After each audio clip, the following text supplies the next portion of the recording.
What rank were you, old man? Or did they just let anyone sit there today? The words cracked through the GP tent like a rifle report without the rifle, sharp enough to turn every head beneath the sagging canvas. Corporal Tyler Briggs stood in the center aisle with his sleeves rolled tight, his boots planted wide, and the clean confidence of a Marine who had never yet learned the difference between authority and honor. Outside, a humid North Carolina wind pushed against the tent walls, making the olive-drab fabric breathe in slow, heavy waves. The generator behind the display tables hummed low. Folding chairs scraped against packed dirt. Somewhere beyond the tent, a public address speaker announced another family tour near the motor pool, but inside, all sound had narrowed around the old man seated in the front row. Walter Harlan did not answer. At 88 years old, he looked almost too ordinary for the place of honor where he sat. His gray jacket was clean but worn at the cuffs. His white hair had been combed back with care. One hand rested on the curved handle of a black cane. The other lay flat across his knee, steady despite the thinness of his fingers. He wore no dress blues, no ribbons, no bright row of medals to explain himself to strangers. Only a small, darkened pin sat near his collar, so dull it barely caught the light. To Tyler Briggs, that silence looked like guilt. To a few older men near the rear entrance, it looked like something else entirely. Briggs glanced over his shoulder at 3 younger Marines standing by the historical display, and their uneasy grins gave him just enough audience to keep going. "I asked you a question, sir," he said, putting weight on the last word without giving it respect. "This seating is reserved. Senior guests, decorated personnel, invited veterans. Not people who wander in because the shade looks good." A faint murmur moved through the tent. A woman holding a folded program pulled it closer to her chest. A boy in a Camp Lejeune t-shirt stopped chewing his gum. Walter's eyes remained fixed on the far corner of the tent, where an old black-and-white photograph of the 1st Marine Division had been clipped to a display board. The picture showed young faces beneath steel helmets, men standing shoulder to shoulder in weather that seemed to come through the paper itself. Walter looked at that photograph the way other men looked at church windows. Briggs mistook it for confusion. He stepped closer, his shadow falling across Walter's shoes. "You got identification?" he asked.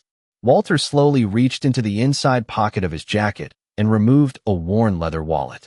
The movement was careful, not weak, and the tent seemed to wait with him as he opened it and slid out a state ID card. Briggs took it between 2 fingers and read the name with a smirk already forming. "Walter Harlan," he said, loud enough for everyone nearby. "That's it. No rank listed. No unit. No clearance badge." He flicked the edge of the card once with his thumb. "So tell me, Mr. Harlan, what were you supposed to be?" Walter finally turned his head. His eyes were pale blue, clear as winter sky, and for one brief second Briggs felt the strange discomfort of being inspected by someone who did not need to raise his voice to measure a man. But the feeling passed, and arrogance rushed back in to cover it. Briggs leaned down slightly, smiling now. "Private? Cook? Supply clerk? Come on, old man. Don't be shy. What rank did you make before time caught up with you?" The laughter that followed was thin and nervous, not enough to fill the tent.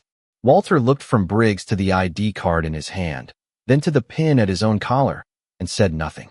Outside, the wind snapped one of the guide ropes against a metal stake. Inside, the GP tent grew smaller, tighter, hotter. Briggs had no idea that every second of silence was not emptiness. It was restraint. It was memory held behind a locked door. And he had just put his hand on the handle. Briggs held the identification card a little longer than necessary, letting the silence work for him, or so he thought. He turned it toward the nearest Marine as if it proved something important, though all it showed was an old photograph, a legal name, and an address from a quiet street outside Jacksonville. "North Carolina driver identification," Briggs said. "That gets you through the front gate with an escort, maybe. It does not put you in a reserved chair during a Marine Corps heritage event." Walter Harlan kept his hand on the cane and watched the card in Briggs's fingers. He did not reach for it. He did not protest. The stillness around him had a weight that made the younger Marines shift on their heels without knowing why. Behind the last row of chairs, Gunnery Sergeant Paul Mercer stood beside a table covered with old field radios, ration tins, and faded campaign maps. Mercer had been half listening at first, busy correcting a display label for a group of visitors. but now his attention had sharpened. He was 41 years old, broad-shouldered, close-cropped, and seasoned in a way that never needed volume. He had heard plenty of young Marines talk too much. Most of the time, a hard look was enough to fix it. This was beginning to feel different. Briggs stepped closer to Walter, lowering his voice just enough to sound official while still making sure the people nearby could hear. "Look, Mr. Harlan, I'm going to make this simple. We have generals coming through this tent in less than 10 minutes. We have Gold Star families, retired officers, invited guests, and Marines who actually earned their place here. I do not know who told you to sit there, but you need to move."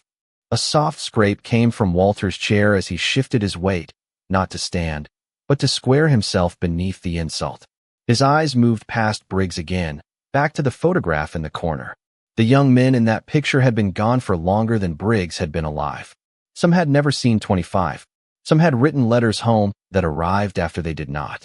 Walter knew their names in a way no roster could hold. Briggs saw only an old man refusing to cooperate. "Are you hearing me?" he asked. Walter's voice came at last, low and rough, like gravel under a slow tire. "I hear you." The words were calm enough to make the tent uncomfortable. Briggs frowned, because calm was not the reaction he had been trying to pull out of him. "Then you understand this is not personal," he said. "It is protocol." Walter looked up at him fully now. Protocol matters. There was no sarcasm in it, no challenge. That made it worse for Briggs, because the old man had given him nothing to push against.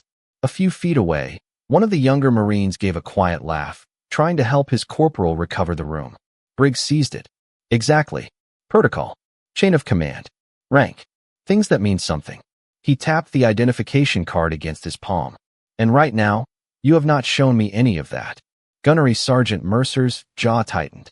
He took one step away from the display table, slow and deliberate. He was watching Walter's hands now, the way the old man's thumb rested along the cane, the way his shoulders stayed relaxed under public pressure. That was not confusion. That was discipline. Not parade field discipline either. Something older. Something learned when noise no longer helped. Briggs noticed the small pin near Walter's collar again, the dull little piece of metal that looked out of place against the gray jacket. It was not polished. It was not regulation. It had no bright enamel, no readable emblem from where he stood. Just a dark shape worn smooth at the edges. "Is that supposed to be your credential?" Briggs asked, pointing at it. Walter's face changed so slightly that almost no one caught it. Mercer did. The old man's eyes did not widen. His mouth did not tighten. But the air around him seemed to drop 10 degrees. Briggs smiled, mistaking sacred ground for empty dirt. "Because if that is what you are using to claim a reserved seat, we are going to have a problem." Walter's hand rose, slowly, and covered the pin without touching it too hard. For the first time, his silence did not feel passive. It felt like a warning given with mercy. The warning passed over Briggs without landing. He had already decided what Walter Harlan was, and once a young man decides too quickly, every quiet fact becomes invisible to him.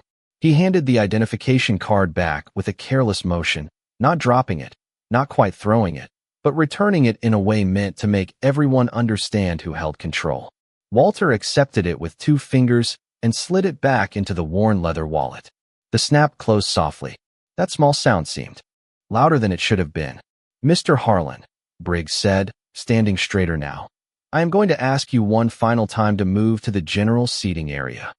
He pointed toward a cluster of folding chairs near the open rear flap, where sunlight poured across the dirt floor in a bright rectangle.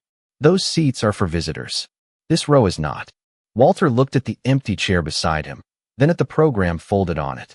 The paper bore the emblem of the 1st Marine Division and the words "Honored Guests" in dark blue ink.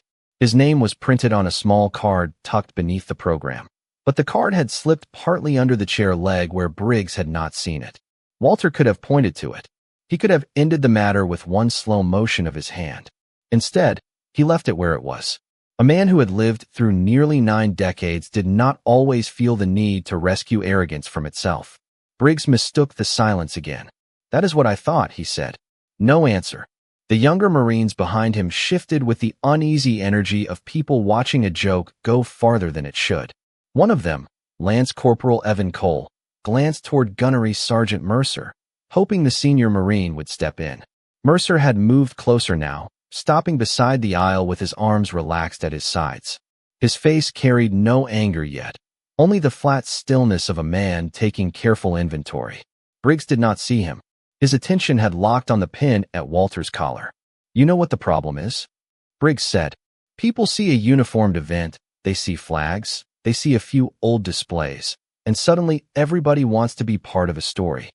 The words pulled a faint breath from the woman with the folded program. Walter heard it. So did Mercer.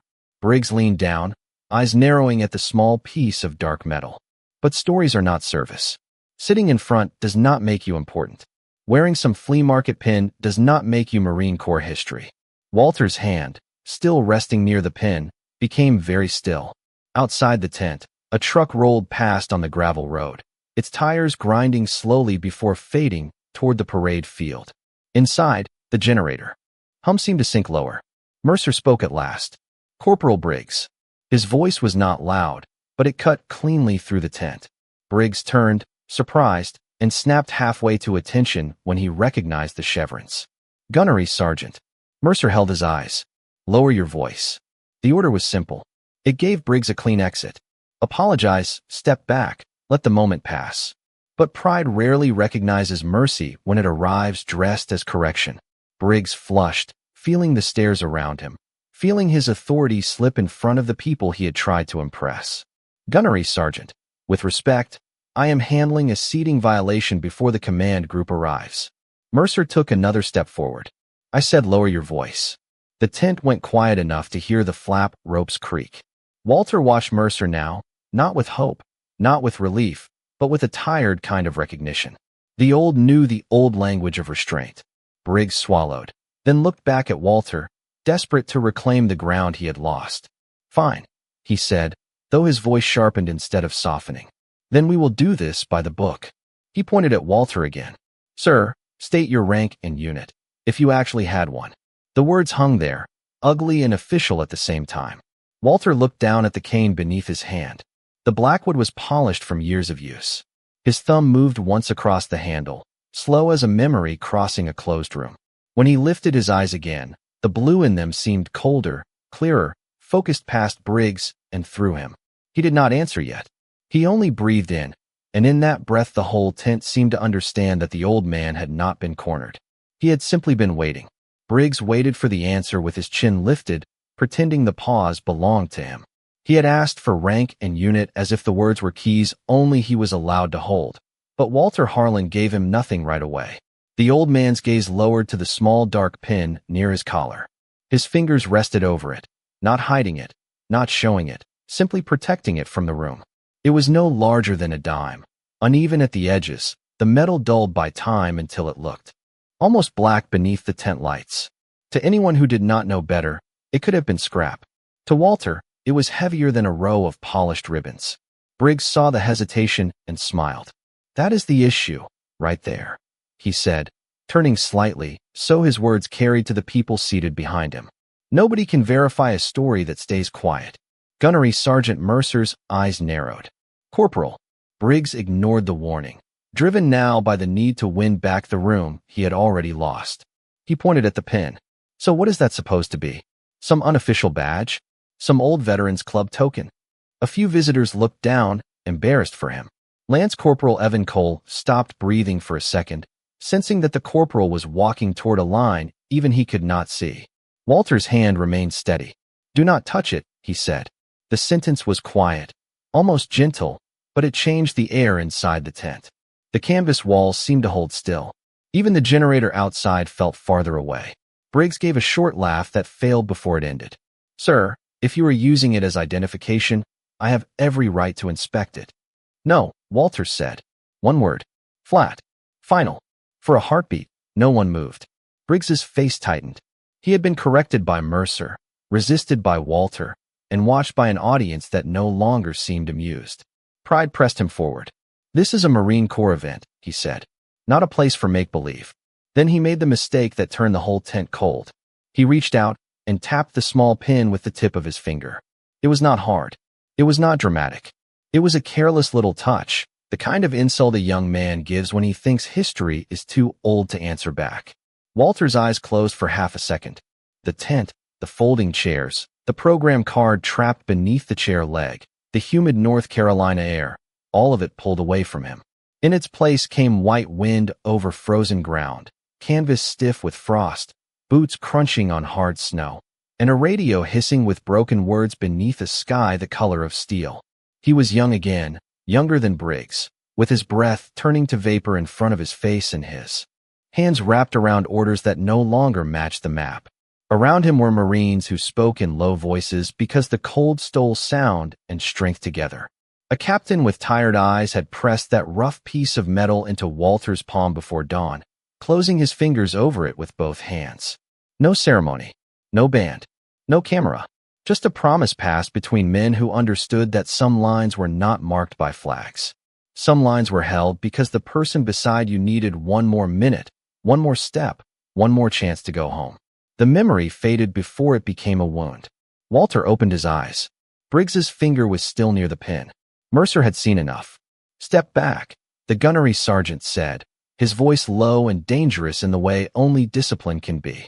Briggs did not move at first. Walter slowly lifted his hand and covered the pin again. He looked at the young corporal, not with anger, but with something far worse for a proud man to face. "Pity. You are asking about rank," Walter said softly. "But you do not know what rank is for." The words settled over the room like dust after a door closes. Briggs had no answer. Not yet. And for the first time since he had walked into the aisle, he looked unsure. The pity in Walter Harlan's eyes did what anger could not. It unsettled Corporal Tyler Briggs because it gave him no enemy to defeat. For a moment, the young Marine stood there with his hand half raised, his confidence trapped somewhere between command voice and embarrassment. Gunnery Sergeant Mercer held his ground in the aisle, close enough now that Briggs could feel the weight of his presence without turning around. "Corporal," Mercer said, each syllable measured, "you were told to step back." Briggs finally lowered his hand. His jaw flexed once. The room watched him make a choice, and because pride is often louder than judgment, he chose wrong again. "Gunnery Sergeant, I am asking a simple question," he said.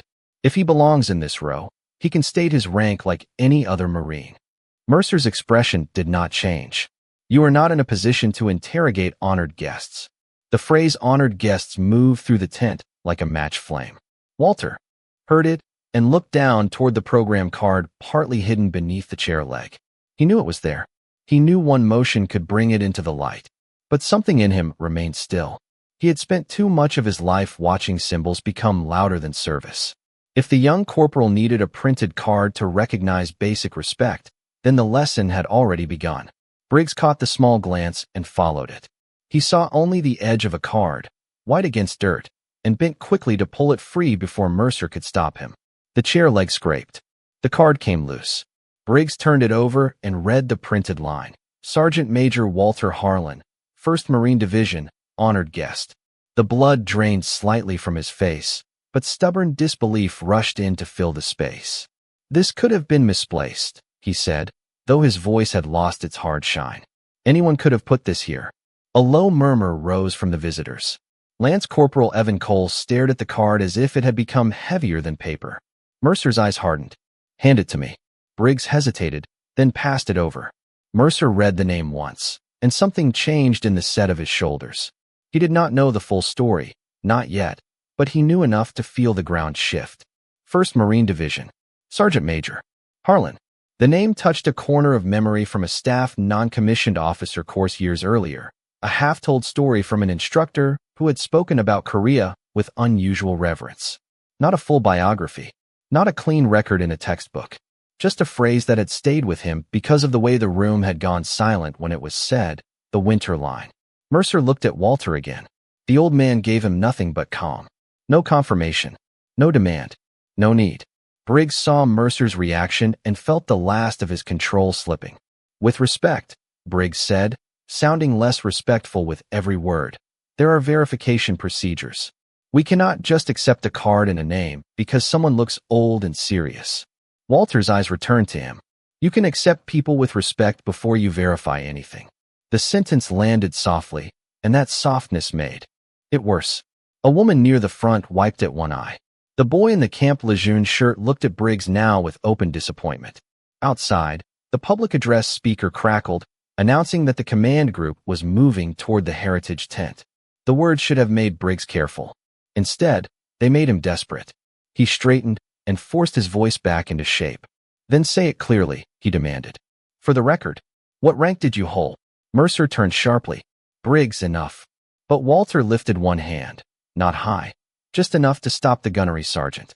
The gesture was small, almost tired, and yet Mercer obeyed it before he realized he had. Walter slowly rose from the chair, leaning on his cane. The movement took time, and no one in the tent dared rush it. When he finally stood, he was not tall, not imposing, not physically powerful in the way Briggs understood power. But the space around him changed. The old photograph in the corner, the faded maps, the folded programs, even the rows of young Marines seemed to gather themselves around his silence. Walter looked directly at the corporal. His voice came low, clear, and steady enough to reach the back flap. Sergeant Major, he said. 1st Marine Division. Chosen. The final word fell into the tent like cold iron. No one laughed. No one breathed loudly. Near the rear entrance, an elderly veteran in a blue cap slowly stood from his chair, his hand trembling at his side. Gunnery Sergeant Mercer went pale as the memory in his mind snapped fully into place. Briggs stared at Walter, suddenly aware that he had asked a question without understanding the size of the answer. The word chosen seemed to remove the heat from the North Carolina afternoon. It did not belong to the humid tent, the folding chairs, the bottled water sweating on display tables, or the banners moving softly in the breeze. It belonged to another place, another season, another generation of Marines who had learned that cold could have weight and silence could have teeth. The elderly veteran near the rear entrance stood fully now, one hand braced against the back of his chair. His blue cap bore faded gold letters that read Korean War. Veteran, and his eyes had gone wet with recognition. Chosen, he whispered, barely loud enough for the woman beside him to hear. She touched his arm, but he did not sit down. Gunnery Sergeant Mercer turned toward him, then back to Walter Harlan, and the last pieces connected in his mind with a force that made his posture change. He was no longer managing a seating dispute. He was standing in front of living history while a corporal tried to measure it with a clipboard. Briggs felt the shift before he understood it. The silence no longer belonged to him. It had gathered around Walter like an honor guard. Sergeant Major, Briggs repeated, but the words came out thinner than he wanted. That is what you are claiming. Mercer's head snapped toward him. Corporal Briggs. This time there was no warning in the voice, only command. You will stand down. Briggs swallowed. His face had turned red along the neck, embarrassment burning under his collar. The young Marines behind him were no longer smiling. Lance Corporal Evan Cole looked as if he wanted to disappear into the canvas wall. Walter did not raise his voice. He did not ask for punishment. He did not even look satisfied. He simply stood with one hand on his cane and the other near the small dark pin, breathing slowly while everyone else tried to catch up to the truth. Mercer stepped closer, stopped at a respectful distance, and faced Walter squarely. Sergeant Major Harlan, he said, his voice lower now, stripped clean of assumption. I apologize for what happened here. Walter looked at him for a long second. You did not do it. Mercer accepted the correction with a small nod. That made Briggs flinch more than any rebuke could have. It meant Walter was not confused. He knew exactly who had done what. Outside the tent, the announcement speaker crackled again. The command group was 2 minutes out. Visitors along the aisle began turning toward the open flap, expecting stars on collars and polished shoes on gravel. But Mercer knew they could not wait for ceremony to solve this. He needed verification. Not for Walter. For everyone else. He looked toward Evan Cole. Lance Corporal, take over this aisle. No one approaches the Sergeant Major without my permission. Evan snapped straight. Yes, Gunnery Sergeant. The words came out loud. Almost too loud, fueled by relief that someone older had finally taken the room back. Mercer then turned to Briggs. You will remain exactly where you are, at attention, and you will not speak unless spoken to. Briggs stiffened, humiliated in front of the audience he had tried to impress. Yes, Gunnery Sergeant. Mercer pulled his phone from his pocket and stepped toward the side of the tent, where the canvas wall opened just enough to let in a bright blade of daylight. He dialed the command duty office from memory. The line answered on the second ring. Command duty, Sergeant Phillips speaking. Mercer kept his voice quiet. "This is Gunnery Sergeant Paul Mercer at the Heritage GP tent. I need immediate verification on an honored guest. Name is Walter Harlan. Listed as Sergeant Major, 1st Marine Division. Chosen." There was the soft tapping of keys, then a pause. Not a normal pause. A pause with breath behind it. "Gunnery Sergeant," Sergeant Phillips said carefully. "Repeat that name." Mercer's eyes moved back to Walter, who had lowered himself slowly into the chair again, not because he had been defeated, but because standing had already said enough. "Walter Harlan," Mercer repeated. "Sergeant Major, 1st Marine Division. Chosen." The line went silent. Then Sergeant Phillips spoke in a different voice, one no longer routine. "Do not let him leave." Mercer's hand tightened around the phone. "Say again." "Do not let Sergeant Major Harlan leave that tent. I am notifying the command group right now." Mercer looked at Briggs, then at the old man in the front row, and understood that the real ceremony had not arrived yet. It had just been awakened. Mercer kept the phone pressed to his ear as the command duty office shifted from routine to urgency in the space of a single breath. He could hear voices in the background now, chairs moving, someone asking for confirmation, another person saying the name twice as if afraid to get it wrong. Sergeant Phillips came back on the line with the careful tone of a Marine standing suddenly in deeper water. "Gunnery Sergeant, the Assistant Chief of Staff, is being notified. Major General Alden is with the command group near the parade field. They are changing course." Mercer looked through the narrow opening in the tent flap. Beyond the bright strip of daylight, a line of official vehicles sat near the gravel road, their black paint shining under the afternoon sun. Officers in service uniforms had paused mid-movement, turning as an aide hurried toward them with a phone in his hand. "Understood," Mercer said. "What exactly am I dealing with?" The line went quiet again, then Phillips answered more softly. "You are dealing with the man our division history office has listed under restricted oral accounts. Walter Harlan, last confirmed survivor from a provisional line outside the chosen reservoir. The file calls him the Winter Line." Mercer did not speak for a moment. The nickname was no longer a half-remembered phrase from a classroom. It had a body now. It had pale blue eyes, a gray jacket, and a hand resting over a blackened pin. Inside the tent, Walter sat quietly in the front row, as if none of this concerned him. Briggs remained at attention, but his face had changed from embarrassment to fear of consequence. He stared straight ahead, breathing through his nose, while the younger Marines behind him avoided looking at him. The elderly Korean War veteran near the rear entrance still stood, his cap held against his chest now. The entire tent had settled into a waiting silence, not empty, not confused, but reverent without yet knowing the full reason. Mercer ended the call and stepped back into the aisle. Briggs's eyes flicked toward him, desperate for some sign that the matter could still shrink back into a misunderstanding. Mercer gave him none. "Lance Corporal Cole," Mercer said. "Clear the center aisle." Evan moved immediately, guiding visitors back with a quiet respect that had been missing earlier. Chairs scraped softly. Programs rustled. A child asked his mother what was happening, and she whispered that sometimes grown men learned things they should have known already. Walter heard that and almost smiled, but the expression faded before it formed. He did not enjoy public correction. He had never come for spectacle.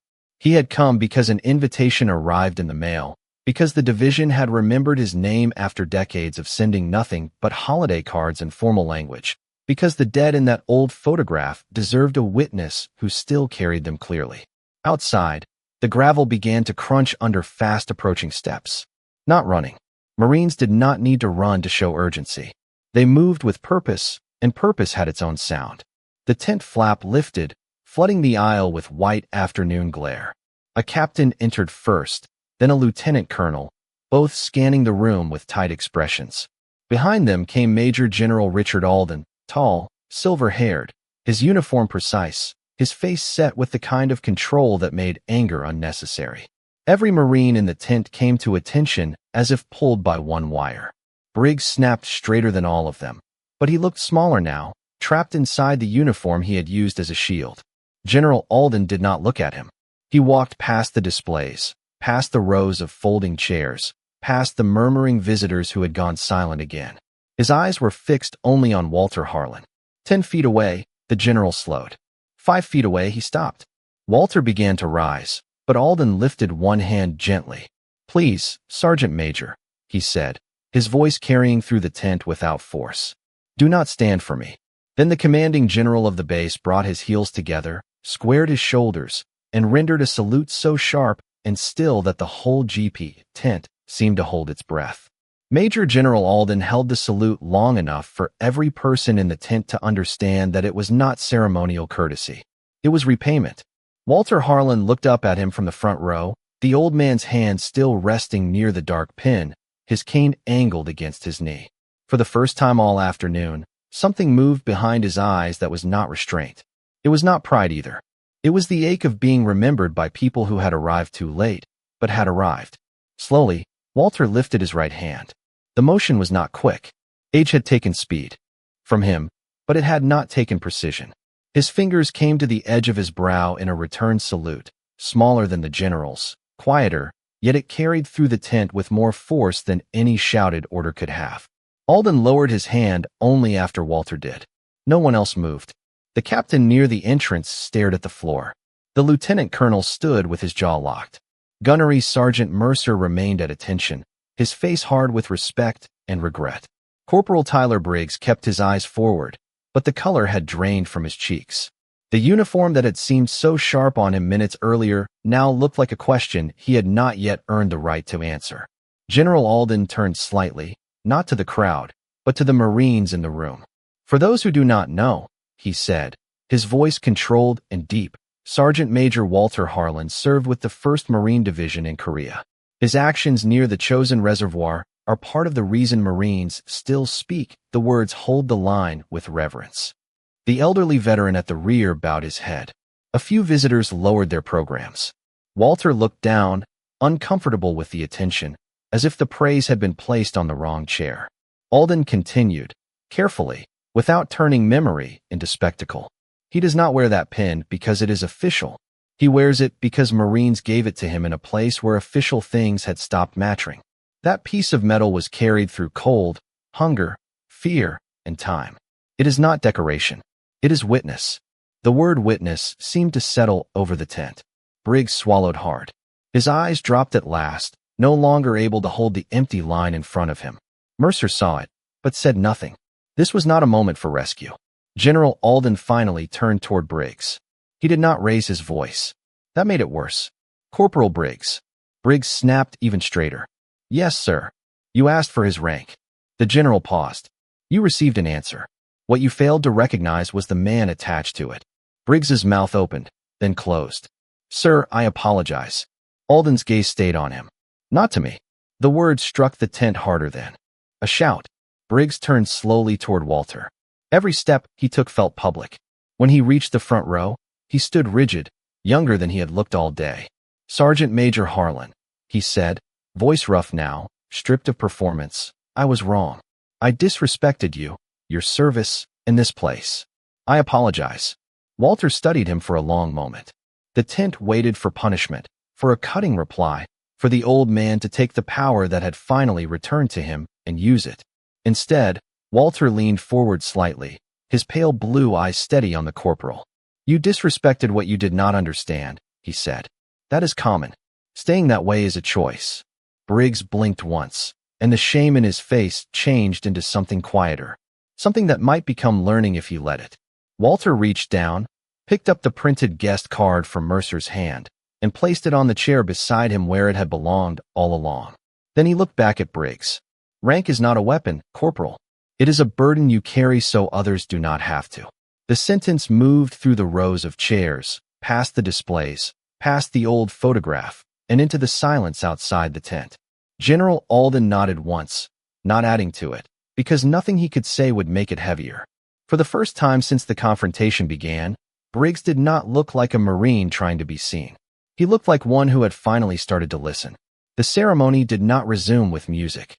It resumed with quiet, which was the only thing that fit. Major General Alden stepped aside and gestured toward the chair in the front row, but Walter Harlan did not sit immediately. He looked past the general, past Gunnery Sergeant Mercer, past Corporal Tyler Briggs standing stiff and humbled in the aisle, and settled his gaze on the old photograph clipped to the display board. The young Marines in that picture had no gray hair. They had no walking canes, no folded programs, no command groups arriving late to say what should have been said long ago. They had only each other, the cold, and a line they had been told to hold until someone else could make it home. Walter's fingers brushed the dark pin. Once, and for a moment the years seemed to fold inward around him. Then he breathed out, slow and steady, and the tent breathed with him. General Alden turned to the room. "Ladies and gentlemen," he said, "today was meant to honor our heritage. It still will. But heritage is not a display table. It is not a photograph. It is not a speech written for good weather and polite applause. It is carried by people." His eyes moved to Walter. "Sometimes by people who arrive without needing to prove anything."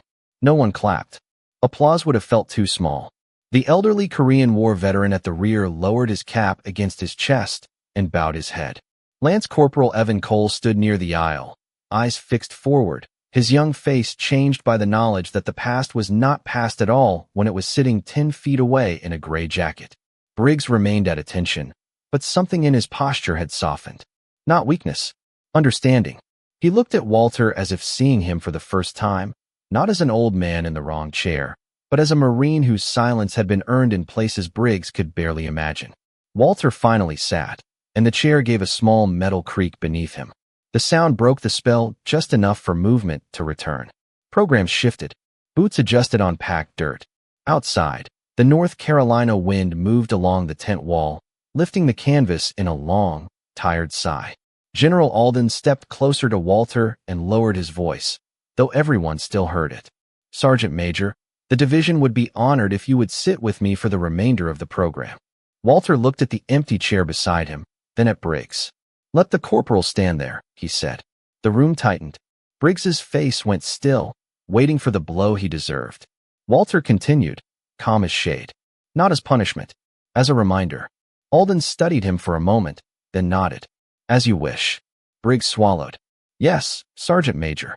The title came out carefully this time, not because he feared correction, but because he understood that words could carry weight when spoken properly. Walter rested both hands on his cane. "You are young," he said to Briggs. "That is not a crime.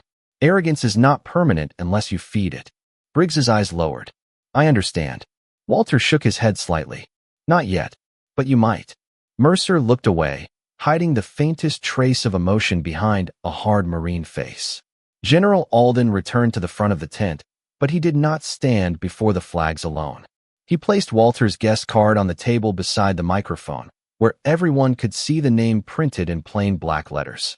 No decoration, no exaggeration, just a name that had survived long enough to be spoken correctly. When the program began again, the first words were not from the prepared remarks. They came from the general, low and clear. Some Marines carry rank on their sleeves. Some carry it in the lives they protected, the promises they kept, and the silence they never used to boast. Walter looked down at the pen, his thumb resting gently along its worn edge. Outside, children laughed near the parade field, a normal sound on a bright American afternoon. Inside the GP tent, every Marine stood a little straighter. Respect had not been demanded. It had been remembered.